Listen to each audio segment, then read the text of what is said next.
1.5 বছর আগে এই পথ চলা শুরু হয়েছিল। চলে এসেছিলাম আমরা কানাডায় 2023-তে সেপ্টেম্বরে, আর আজকে 2025 in the month of March সেই পথ চলা কিন্তু শেষ। We are going back to our home in Wisconsin, USA. মন তো অবশ্যই খারাপ লাগছিল, কারণ এই বাড়িটাকেও কিন্তু আমরা সেভাবেই সাজিয়েছিলাম যেরকমভাবে আমরা এখানে থাকতাম। So hi, this is Sriparna from Sriparna's vlogs. আর আজকের ভ্লগে আপনাদের সাথে শেয়ার করব moving to USA from Canada part 1। এখানে আমি ডে 1 ডে 2 শেয়ার করব। তো মুভিংয়ের আগে অনেক রকম স্টেপস থাকে। তার প্রথম স্টেপ হচ্ছে প্যাকিং। তো এখানে চলছে জবরদস্ত প্যাকিং। 2023-তে যখন মুভ করেছিলাম কানাডায় মিস্টারদের কাজের সূত্রে, তখন ফার্স্ট যেটা ইউএসএতে করেছিলাম ফ্রিজ ম্যাগনেটস খোলা। তখন মনটা খারাপ লাগলো কারণ বাড়িটা ছেড়ে আসছিলাম। তো এখন আমি প্যাকিংয়ের শুরুতেই প্রথমে খুললাম এই ফ্রিজ ম্যাগনেটস। মনটা কিন্তু খুশিও আছে, আবার একটু একটু খারাপও আছে, কারণ ইয়াটা ছেড়ে চলে যাচ্ছি। তো দেখুন এখানে কিন্তু প্যাকিং চলছে। আর এইবার কিন্তু আমরা মুভার্স বলতে আমরা ইউপিএস দিয়ে পাঠিয়েছিলাম, কারণ আমাদের কোনো ফার্নিচার ছিল না। যাওয়ার সময় প্রচুর ফার্নিচার ছিল, কিন্তু ফেরার সময় আমরা মোটামুটি কোনো ফার্নিচারই আনিনি, সব ফার্নিচারই বেঁচে দিয়েছিলাম ওখানে। জাস্ট আমাদের লাগেজ, বুকস অ্যান্ড টয়েস এগুলো নিয়ে এসেছিলাম। তো এখানে সব প্যাকিং হয়ে গেছে। আমাদের 22খানা বক্সেস হয়েছে, আর ইউপিএস থেকে এরকম লেবেল দিয়ে দিয়েছে যাতে স্ক্যান করতে ইজি হয়। তো সেই লেবেলগুলো কিন্তু মিস্টার দিয়ে এখানে লাগিয়ে নিয়েছে। আর এবার কিন্তু প্যাকিংয়ে সবাই আমাকে হেল্প করেছে। তখন তো প্যাকিং করে নিচ্ছিলাম, মজাও লাগছিল, কিন্তু তারপরে মনে পড়ছিল এই এতগুলো বক্স আমাকে গিয়ে খুলতে হবে আর পুরো বাড়িটাকে সেটেল ডাউন করতে হবে। সেটাই এখন মোটামুটি কমপ্লিট, তাই ভিডিও এডিট করতে বসেছি আর আপনাদের সাথে শেয়ার করছি। তো এই দেখুন আমাদের পুরো প্যাকিং ডান। আর ইউপিএস দিয়ে মুভ করানোর জন্য কারোর যদি কোনো তথ্য দরকার হয় বা ইনফরমেশন দরকার হয়, তাহলে কিন্তু অবশ্যই আমাকে জানাবেন। আর এই দেখুন এখানে প্যাকিং ডান। আর আজকে হচ্ছে সেদিনকে হচ্ছে 9th মার্চ 2025, যেদিনকে কিন্তু ইউপিএস চলে এসেছিলো এইগুলো পিক আপ করতে। আমার এখনও এই দিনটা মনে আছে, 2023 20th আগস্ট, যেদিনকে মুভার্স অ্যান্ড প্যাকার্স এসে আমাদের জিনিসগুলো প্যাক করে নিয়ে চলে এসেছিলো ক্যানাডার উদ্দেশ্যে। আর আজকে হচ্ছে 9th মার্চ 2025, যেদিনকে ইউপিএস এসছে আমাদের বক্সগুলো নিয়ে যেতে আমাদের বাড়িতে। So we are happy.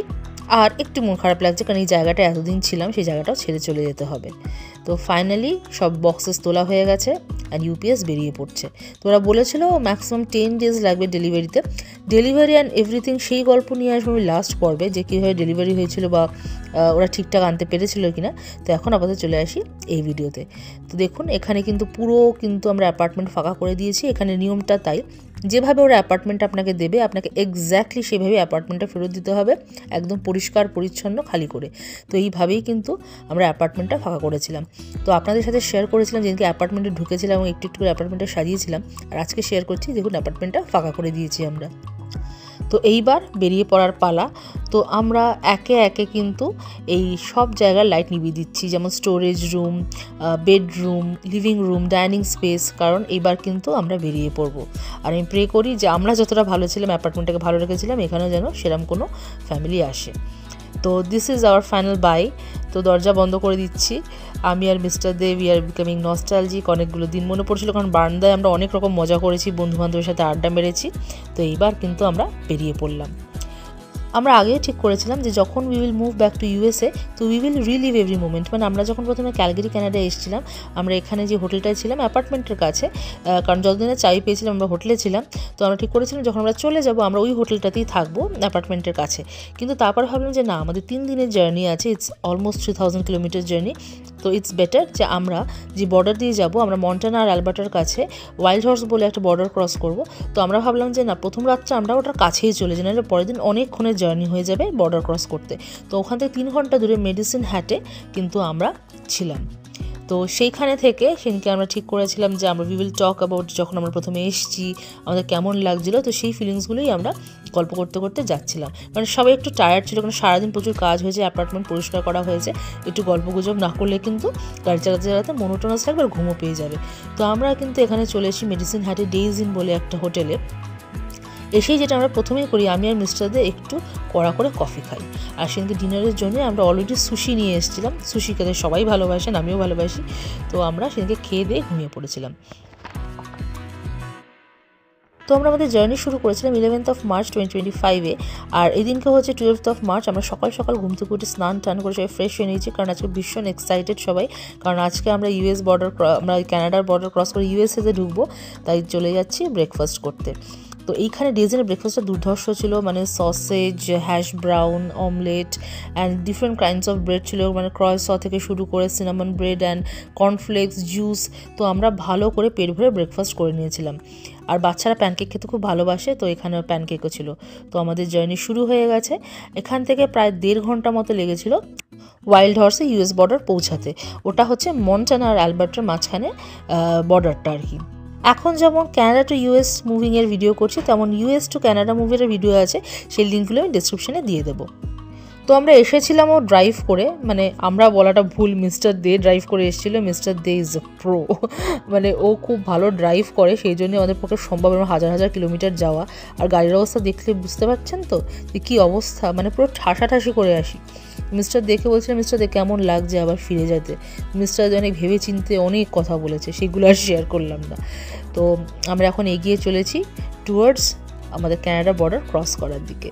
তো প্রথমে আমরা ভেবেছিলাম যে ফেরাটা আমরা ফ্লাইটে করবো, তাহলে কিছু ঘন্টার মধ্যে পৌঁছেও বাড়িতে।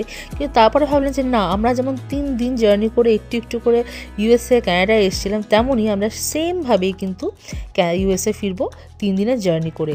এবং প্রত্যেক দিনই আমরা শেয়ার করব বা নিজেদের মধ্যে গল্প করব যে কেমন লেগেছিল সেই ফিলিংসটা আর এখন কেমন লাগছে। তো মেডিসিন হ্যাট থেকে এই ওয়াইল্ড হর্সের যে ইউএস বর্ডার কাস্টমসটা ছিল, সেটার একটাই স্ট্রেচ ছিল 145 কিলোমিটার টানা। মানে বুঝতে পারছেন 145 kilometre is a big deal. তো মানে ওই রকমভাবে এরকম মানে মাইলের পর মাইল গাড়ি চালানো বা কিলোমিটার পর কিলোমিটার চালানোটা কিন্তু বেশ একটা কঠিন ব্যাপার। আর তার উপর যেহেতু রাস্তাগুলো বলছে একদম শুনশান ফাঁকা থাকে, আর সেদিনকে না দিনটাও মেঘলা ছিল, মানে সব মিলিয়ে একটা মনোটোনাস একটা বাইরের ওয়েদার ছিল। বাট স্টিল আমরা ভেতরে তো জমিয়ে আড্ডা মারছিলাম, কারণ আমাদের এই জার্নিগুলো যেটা রোড ট্রিপে সেটা সবচেয়ে মজার লাগে, সেটা হচ্ছে আমরা কত রকম যে গল্প করি এবং কত রকম টপিকে, সেটা মানে বলে বোঝানো মুশকিল। তো আমরা ইউএস বর্ডার কাছে পৌঁছে গেছি। তো অলরেডি আমার কাছে চলে এসেছি যে welcome to United States of America. আর এখানে ছিল ইউএস বর্ডার কাস্টমস। এখানে আমি ভিডিও করিনি, কারণ এখানে ভিডিও করা সম্ভব না। তো এখানে আমাদের সব পেপারস চেক করলো, ভিসা চেক করলো, বলে you are all good to go. তো আমরা মন্টানায় ঢুকে পড়েছি। তো ঢোকার সাথে সাথে আমাদের এরকম সাইটিং হয়ে গেল, অ্যানিমাল সাইটিং, এটাকে বলে প্রং হর্ন। সেই আমাদের দেখে বেশ দিব্যি লাফিয়ে লাফিয়ে এপার থেকে ওপারে চলে গেল। In between in this stretch আপনাদের সাথে শেয়ার করিনি। আপনারা যারা আমার ভিডিওস দেখতে ভালোবাসেন বা পছন্দ করেন, তারা কিন্তু অবশ্যই এটা লাইক, শেয়ার, কমেন্ট করে জানাতে ভুলবেন না। আর আমার চ্যানেল শ্রীপর্ণাস ব্লগস কিন্তু সাবস্ক্রাইব করতে একদম ভুলবেন না। Help me rich to get 1000 subscribers. তো এইটার মাঝখানে আবার একটা জিনিস হয়েছিল। আমাদের প্রথমে প্ল্যান করেছিলাম যে আমরা এই ওয়াইল্ড হর্স থেকে আমরা থাকবো হচ্ছে গ্লেন ডাইভ বলে মন্টানায় একটা জায়গা আছে, সেটা প্রায় 5.5 ঘন্টা দূরে, সেখানে গিয়ে। কিন্তু তারপরে মিস্টার দে বললো যে না, আমি আরেকটু ড্রাইভ করব, কারণ আমার মনে হয় যে যতটা কাছে চলে যাওয়া যায়। তো তারপরে আমরা আরও 1.5 ঘন্টা দূরে ডিকিনসন বলে একটা জায়গায়, যেটা নর্থ ডাকোটায়, সেখানে গিয়ে কিন্তু রাত কাটিয়েছিলাম। মানে আমরা অলরেডি 145 কিলোমিটার চালিয়ে চলে এসেছিলাম ইউএস বর্ডারে। দেন সেখান থেকে 350 মাইল হচ্ছে গ্লেন ডাইভ, মানে যেটা প্রায় 550 কিলোমিটার, 560 কিলোমিটার। তারপরেও মিস্টার দে বললো যে আরেকটু দূরে গিয়ে থাকবো, যেটা ছিল প্রায় 449 মাইলস, মানে সেটা হচ্ছে 780 কিলোমিটার। সো সেদিনকে mister Dey 780 kilometre plus 145 kilometre, so do the maths. So almost 950 kilometre সে একদিনে মিস্টার দে গাড়ি চালিয়েছিল। মানে মিস্টার দে একদিনে শিলিগুড়ি গিয়ে চলে আসতে পারে, এরকম আর কি ব্যাপার, যদি রাস্তা ভালো থাকে।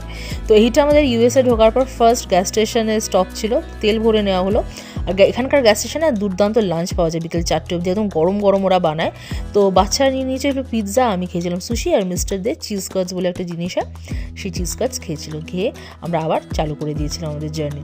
আর রাস্তাগুলো বুঝতে পারছেন তো কেমন, মানে একটা স্ট্রেচে বিশাল এরকম ধুধু প্রান্তর, মাঝখানে হাতে একটুখানি কিছুক্ষণের জন্য 5-7 মিনিটের জন্য কোনো ছোট্ট টাউনে ঢুকছে। আর এই টাউনগুলো না, মানে সেরকম কোনো পপুলার টাউন না যে প্রচুর লোকজন, প্রচুর দোকানপাট, একদম ফাঁকা ফাঁকা টাউন। এই যে দেখুন ফাঁকা ফাঁকা টাউন একটা দুটো হয়তো যেরকম ম্যাকডি বা বার্গার কিং এরকম একটা আসছে, তো সেরকম আসছে। আবার বড় বড় স্ট্রেচ।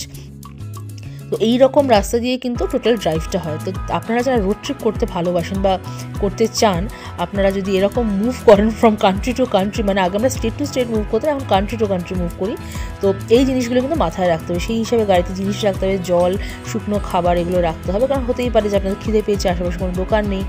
আর চেষ্টা করবেন কাছাকাছি যখনই গ্যাস স্টেশন পাবেন, take a washroom break, so that is good.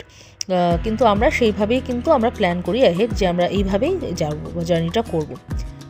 এই যে আশেপাশের ল্যান্ডস্কেপটা দেখছেন এটাকে বলে ব্যাডল্যান্ডস, নর্থ ডাকোটার ব্যাডল্যান্ডস।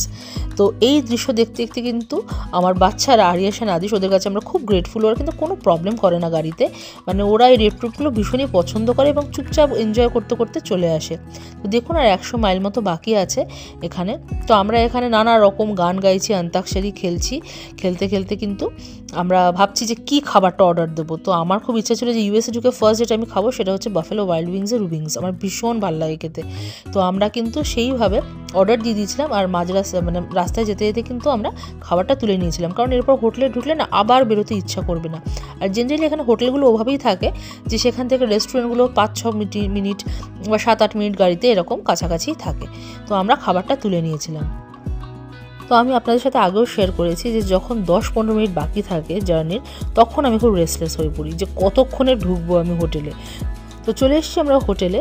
তো আমরা চেষ্টা করি রাতের হোটেলটা একটু ভালো এবং কমফি নেওয়ার, যাতে খুব ভালো গুড নাইট স্লিপটা হয়, কারণ পরের দিন আবার জার্নিটা আছে, তো ড্রাইভটা আছে, যাতে সবাই খুব আরাম করে ঘুমাতে পারে। তো আমরা কিন্তু এসে খেয়ে দিয়ে ঘুমিয়ে পড়েছিলাম, আর পরের দিনের জার্নি শুরু হতে চলেছে। আজকে আমরা থাকবো মিনেসোটায়। তো আমি এই দিনের জার্নিটা আর কামিং ব্যাক টু উইসকনসিনটা পার্ট 2-তে দেবো, আর শেয়ার করবো যে আমাদের কেমন লেগেছিল বাড়িতে ঢুকে, কেমন ওই ফার্স্ট ফিলিংস, 1.5 বছর পর দরজাটা খুলে সব কিছুই কিন্তু আপনাদের সাথে শেয়ার করব। তো এখান থেকে নর্থ ডাকোটা থেকে আমরা চালু করে দিচ্ছি টুয়ার্ডস আওয়ার নেক্সট ডেস্টিনেশন, যেটা হচ্ছে মিনেসোটা। আমরা মিনিয়াপোলিস ঢুকবো, তো সেই সব কিছু ভিডিও কিন্তু থাকবে পরের পর্বে। তাই প্লিজ এই পুরো ভিডিওটা কিন্তু না স্কিপ করে পুরোটা দেখবেন। আপনাদের আশা করি এটা হেল্পফুল একটা ভিডিও হবে। তো পরের 2 দিন আমরা কী করেছিলাম একটা ছোট্ট গ্লিমস এখানে দিয়ে রাখলাম। তো ভিডিওটা যদি ভালো লেগে থাকে তাহলে কিন্তু অবশ্যই এটা লাইক, শেয়ার আর কমেন্ট করে জানাতে ভুলবেন না। আর আমার চ্যানেল সুপর্ণাস ব্লগসে কিন্তু সাবস্ক্রাইব করতে একদমই ভুলবেন না। জানবেন সাবস্ক্রিপশন বাটনটা কিন্তু আপনাদের জন্য একদমই ফ্রি, কিন্তু আপনারা একটা সাবস্ক্রাইব করলে we get encourage to make more videos like this. সবাই ভালো থাকবেন, সুস্থ থাকবেন। দেখা হচ্ছে পরের দিনের একটা এক্সাইটিং ভিডিওতে। টাটা।